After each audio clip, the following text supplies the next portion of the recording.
Hello wine lovers and the wine curious. This is your 10-minute tasting. Today we are diving into 5 bottles that all have attitude behind them. This is your Wines with Attitude 10-minute tasting. Now when we look at wine regions around the world, all of them aim to create these wines that showcase a sense of place. They have that little je ne sais quoi that really tells the story of the region. They have attitude. And that's exactly what we're going to be getting into today. This is your go-to destination for succinct, useful information about wine. So let's get into this 10-minute tasting.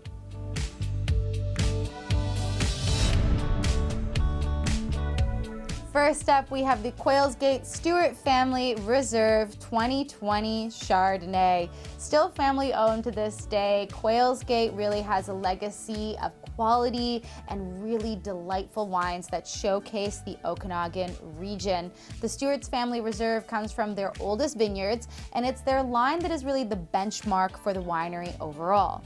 Coming from volcanic soils on Mount Boucherie, this Chardonnay is done in French oak, both new and neutral, to really get into this great aspect of showcasing this grape.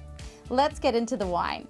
Overall, there's a beautiful, almost straw golden tone to this wine, and as I give it a little bit of a swirl, the aromas give off this appley pear note. You get a little bit of like toasted buttery notes in here, as well as this white peach expression as well. Let's get on to the palate.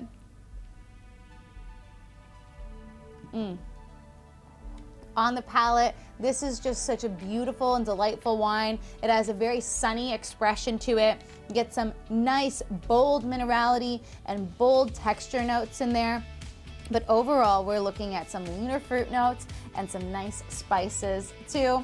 This is just such a fun wine that showcases the mountainous vineyards of the Okanagan.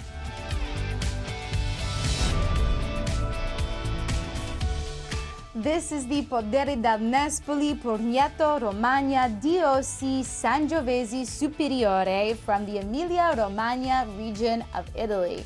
Now, Poderi del Nespoli has recently been named Decanter's top 5 wineries within the region. They are making wines in the Bidente Valley of Emilia-Romagna. This is a wine that's meant to be drunk in its youth, and it really showcases a totally different side of this winemaking region of Italy. You know, Emilia-Romagna is not just about Lambrusco. They also have great things like this going on, and it's really showcasing that attitude within the glass. Now let's get into this wine. Prugneto is fun. It means plum, and I do get a nice plummy tone to this wine overall, especially in its color. But let's get on to the nose. Plum yet again, but it's mixed in with cherries, a little bit of oak spice, tobacco, violets, and cinnamon. It is a Sangiovese after all, and there are some rules with Sangiovese. Always get violets with it. Let's get on to the palate.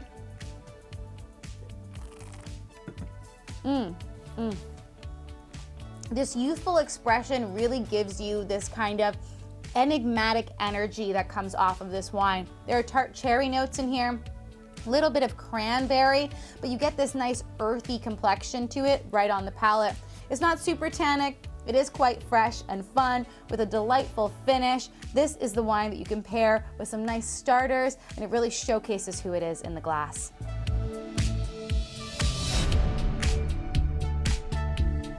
This is the Migelo Perasbolo from the Piemonte region of Italy. That's right, we are staying in Italy for this wine. And you know what? Barolo is a wine with attitude, full stop. This is a wine meant for people who really like flavor and so much perspective in the glass. This is a wine that blends together vineyards from 3 different communes. We have Monforte, Forduno, and La Mora, and it's a 100% Nebbiolo production. Now, when I talk about this being a wine with attitude, don't be fooled by the color of this wine. It is a very rustic, bricky tone, and I can see my hand all the way through it, but Barolo always has a trick up its sleeve. It is just like an iron fist in a velvet glove.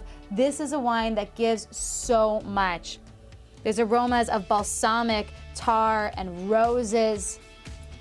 little bit of cherry and earthiness in here. I could be nosing this wine for the next 30 minutes just to get a full expression of what I'm supposed to be smelling within the glass. Let's get on to the palate.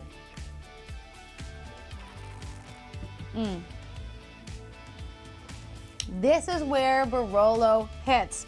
Tons of acidity, big, bold tannins. It really just grabs you from the mouth and doesn't stop you. You really kind of have to focus on this wine. It's a wine that'll take precedence with a nice creamy pasta dish or a big meat dish. This is what you want paired with it.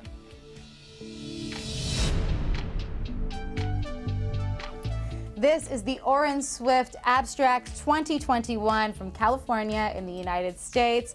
And this is truly a wine that showcases attitude right on its label. The Abstract has a really lovely label that has everyone from Elvis to the Sex Pistols on it, all people that Dave Finney, the founder of Orin Swift, thought had the right attitude for their wines. They're very well known for putting together these artfully designed labels, and this is a truly cult favorite wine in California. Now let's get into the wine itself. This wine is a blend of Grenache, Petit Syrah, and Syrah. It's aged in French oak barrels with 21% of it being new, so we're still gonna get a little bit of oak spice in here.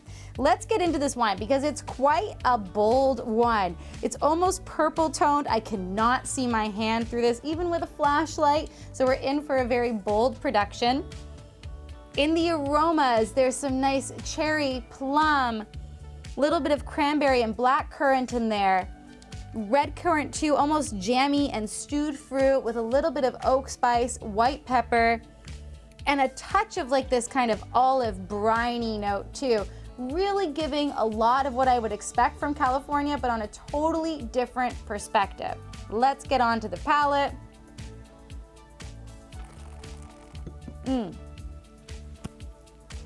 On the palate, this is truly a bold wine. There's some nice gripping tannins, a little bit dusty in there. Beautiful dark fruit notes, almost becoming like a blackberry or black cherry note on the palate. Little bit of like earthy and tobacco notes too, and some beautiful spices. This is a wine that brings together so many different vineyards from around California to create quality wines for great conversations. And that is exactly what Orin Swift is known for. They produce a lot of wines with attitude.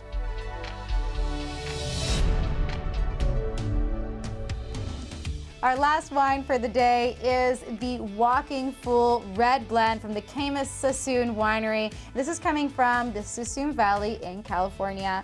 You know, there is an amazing wine family behind this wine, the Wagner family. They have been making wine in California since the 1880s, and that's the attitude that this wine is projecting, as well as showcasing the Sassoon Valley, a place that is really starting to come back into its own. Just from the western side of Napa, you'll find the region of the Sassoon Valley. It has a great terroir filled with rich soil, windy landscapes, and a sun-soaked terroir.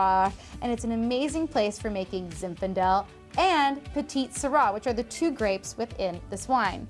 Now, I'm sure you're probably wondering who the Walking Fool is on the front of the label, and that's a wonderful family story as well. Jonah Gloss is the person that's affectionately called the Walking Fool here, who is the great-great-grandfather of Jenny and Charlie Wagner, who are the people behind this wine. And their father, Chuck Wagner, started this winery with them 50 years after they began Caymus. Now, that's a lot, so let's get into the wine itself.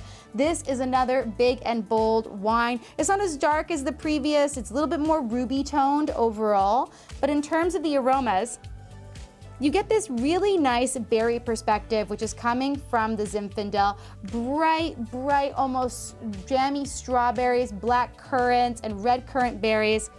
Touch of cherry in there with a little bit of this herbaceousness, which is coming from the Petit Syrah.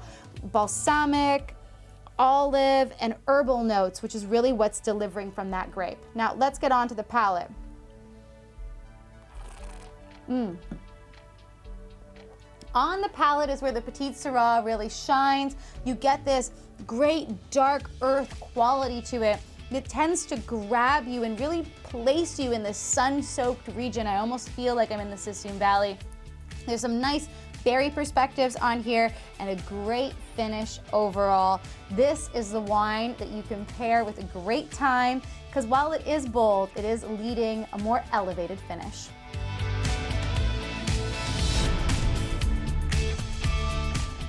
This has been your 10-minute tasting all about wines with attitude. Don't forget you can find where all of the wines are right down below, and don't forget to like and subscribe. Now, I'd love to hear what you think about these wines, but also if you have a wine with attitude you'd like to tell me about as well. There's always great wines around the world that I love to explore, and I like to hear from you guys too. Cheers, everyone!